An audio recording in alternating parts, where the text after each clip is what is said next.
brand new articulator member, Toastmaster Bob Glickman.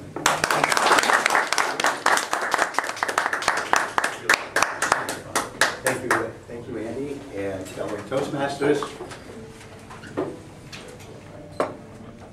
I want to be like Mike.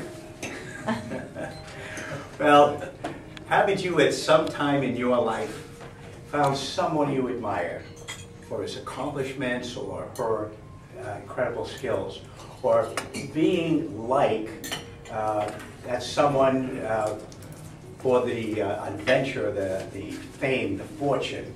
And of course, we've all have heroes that we look up to. Well, to facilitate things, I'd like to start out in 1968, Groundhog Day, and this took place in Harvard Square, where I was randomly appointed to have a private audience with one of the world's foremost metaphysicists named Greg Teffin. Now, Greg didn't know me from Adam, and I gave him no hints about myself, and yet, in just less than a minute, he was able to pinpoint the main challenge that I had in my life that I must overcome. In fact, he said without hesitation, Bob, the only thing that you have to overcome, and it's the obstacle that's in the way of your success, is hero worship. I said, hero what? It sounded like he was putting a pox on my family, and I had an affliction that I had no cure to it. I'm going to spend the rest of my life just trying to survive. Well, how did this man know this? And this was one of my most deep and intimate secrets I never told anybody.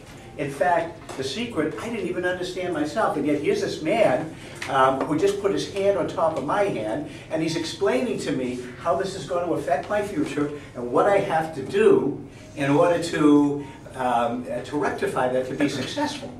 So let me explain a little bit about hero worship. Hero worship is more than just being like Mike.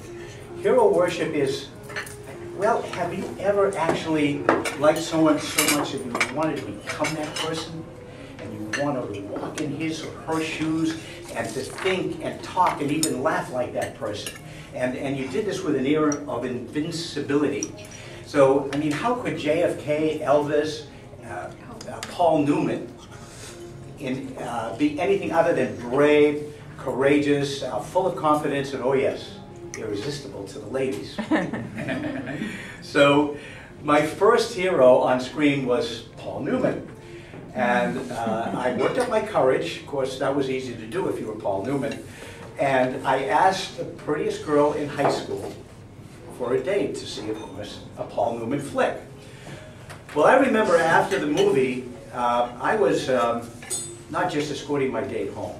No, I was Paul Newman in my World War II Jeep playing Ari Ben Kanaan, escorting Kitty, played by Eva Marie Saint, to her residence.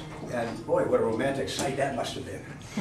Well, my date didn't think so, and in fact, all she did was wish me a sweet good night and a full handshake. But I had much better luck being Elvis, and because I was a musician, and I looked exactly like him. Love me tender, love me sweet, never let me go. Well, actually, I looked like Elvis would have looked like if he was still living today.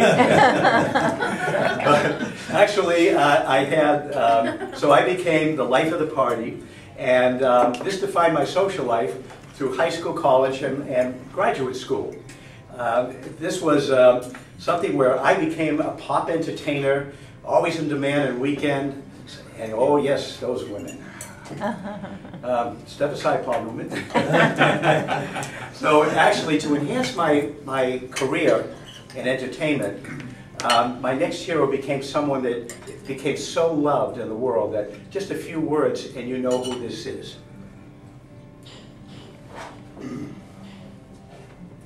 Oh, the shark has pretty teeth, babe, and it looks really white. The jackknife has the key, babe, and the key keeps it out of sight. Well, Louis Armstrong became a fixture in my performances until I retired from my music about 5 years ago. And of course, who can forget? Ask not what your country can do for you. Ask what you can do for your country. And of course, the great JFK. He inspired my passion to help and assist other people. As I became an attorney up in Boston, and later on, I became a financial advisor down here in Altamont Springs. So, 40 years later, in pursuit of my search for an identity through Elvis and Paul Newman and Louis Armstrong, my odyssey of finding my identity through hero worship came full sail, thanks to my wife and my family, who made me realize that the biggest hero in my life was myself. Thank you so much for letting me share this with you.